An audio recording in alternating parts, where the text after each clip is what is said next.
With the flames of the lake extinguished, those of the pond in the center of the city have also gone out. The people seem frantic to reignite the tinder water once more.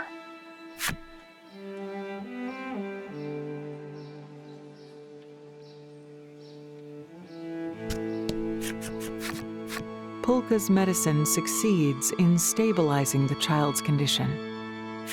However, he is quick to indicate that it is but a stopgap measure.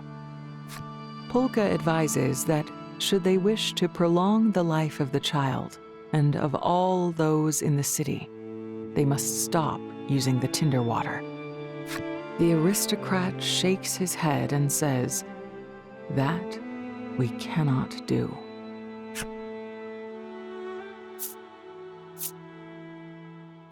"It would benefit your child too," you assert, but he shakes his head again, unmoved.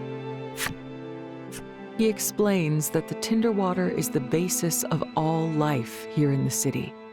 The city would fall into decline if they were to stop using it, and most of the citizens would be set adrift with no means of supporting themselves. I am in charge of this city, and I cannot stop our use of tinder water, even if it costs the life of my child.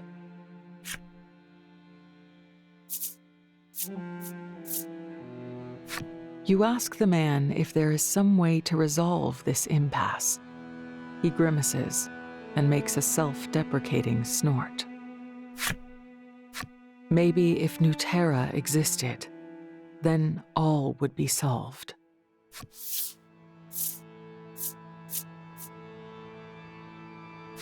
You ask if Nuterra is some kind of place, and Pulka nods. Pulka explains, Nuterra is said to be a mysterious land abundant with all manner of resources. The aristocrat picks up the thread. Scholars claim it exists beyond the river to the northwest, but none who go there ever return. With that, the man gives you a large amount of food and sends you away from the manor.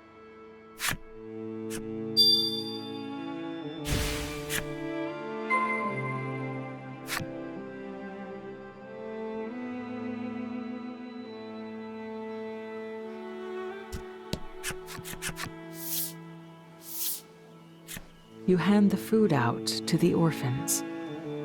"How did you get this?" the boy asks. You explain that you received it as a reward from the aristocrat.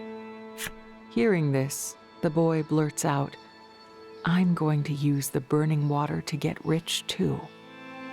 The boy mentioned that his parents died due to illness. Likely they were stricken with the toxins from the tinder water, just like the aristocrat's child.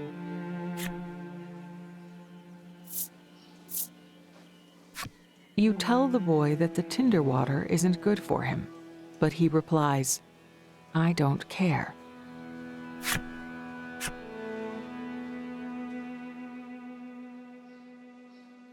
The boy thanks you for the food and runs off with his sister.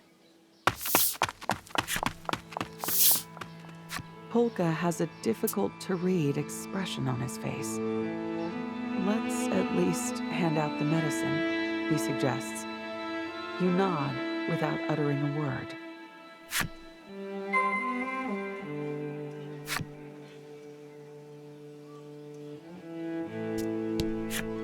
"I'm gonna get rich and buy my sister all the yummy food she can eat," the boy tells you.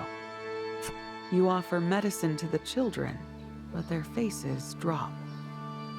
"This won't fill our tummies," they say with considerable disappointment.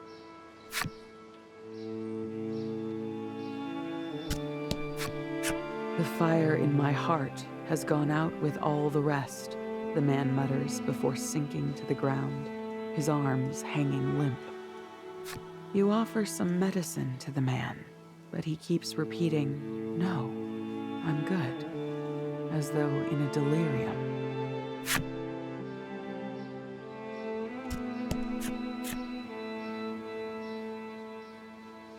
The passionate woman is screaming herself hoarse, coughing and sputtering as she points in shock at the pond where the fire has gone out. The woman accepts the medicine from you. With a pained wink, she says, not that this medicine could cure love sickness.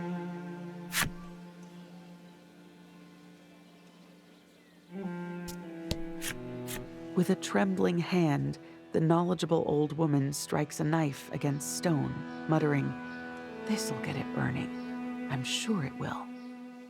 You offer some medicine to the old woman, but she puts up a hand and refuses it.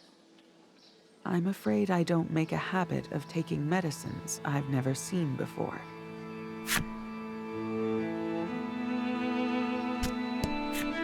The lad is all smiles and mirth, claiming that if he were to invent a tool to start fires, he could make a killing. Despite his sunny attitude, though, he looks quite unwell. You give some medicine to the ambitious young man, and he is jubilant. "Yes, I can work even more now."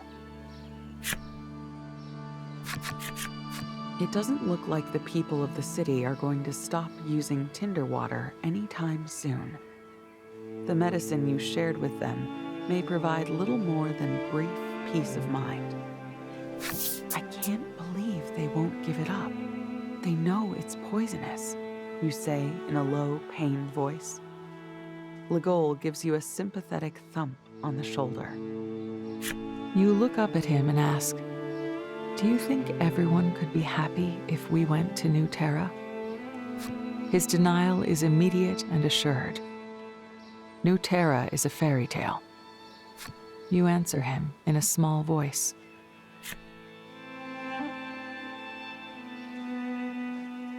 Polka looks positively delighted. "Why, yes, now that calls to my scholarly soul." Trollis seems equally on board. "I go too," she says, smiling. In the face of your united enthusiasm for the idea, Legol grunts, "Fine, if you insist." You and your friends have made up your minds. You shall seek New Terra and whatever hope it offers, believing it exists just like the stars in the sky.